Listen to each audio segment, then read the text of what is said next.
1, 2, 3, come on! Bonsoir Reda. Papa est là? Non, elle est encore au travail. Qu'est-ce que tu as? J'ai besoin de quelqu'un pour m'aider à faire mon devoir. Ah, j'allais oublier. Je me présente, mon ami Yassine. Bonsoir Yassine. Bonsoir Wayne. Prête ton ordinateur? Mais non, tu ne veux pas que je travaille? Tu sais, la maîtresse nous a parlé aujourd'hui des droits de l'enfant. Yassine et moi, on va faire des recherches sur Internet. Non, on a déjà vu ça l'année dernière. Il est très important à chacun de connaître ses devoirs et ses droits. Mon ami Yassine connaît les droits de l'enfant par cœur. Il va nous en parler. N'est-ce pas Yassine?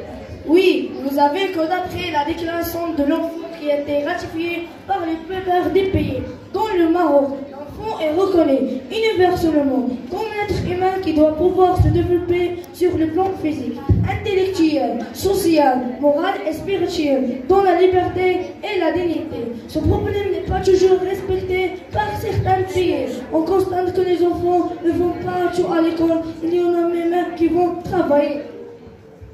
C'est vrai qu'il y a des enfants qui ne vont pas à l'école? Mais bien sûr qu'il y a des milliers d'enfants dans le monde qui ne vont pas à l'école. Au Maroc aussi? Mais oui, au Maroc aussi. Il y a des enfants qui ne vont pas à l'école.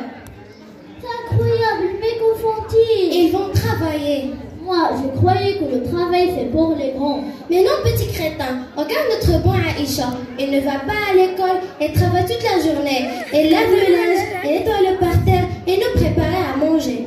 Ah, c'est vrai, je n'ai jamais fait attention à Aïcha. Pourquoi elle ne va pas à l'école? C'est une enfant comme le grand même. Ses parents sont pauvres, elle doit travailler pour les aider. Ce n'est pas possible, on ne peut pas accepter ça dans notre maison, voire dans notre société. C'est une injustice à l'égard des enfants. Il faut faire quelque chose, c'est urgent. Je suis Aïcha, la bonne à tout faire. Je travaille toute la journée, des fois même la nuit. Je suis battue et humiliée chaque jour par ma maîtresse. Je ne sais pas à l'école, je ne fais ni lire ni écrire. J'en ai aucun droit, même pas celui de rêver. J'ai peur de ma maîtresse. Sa voix c'est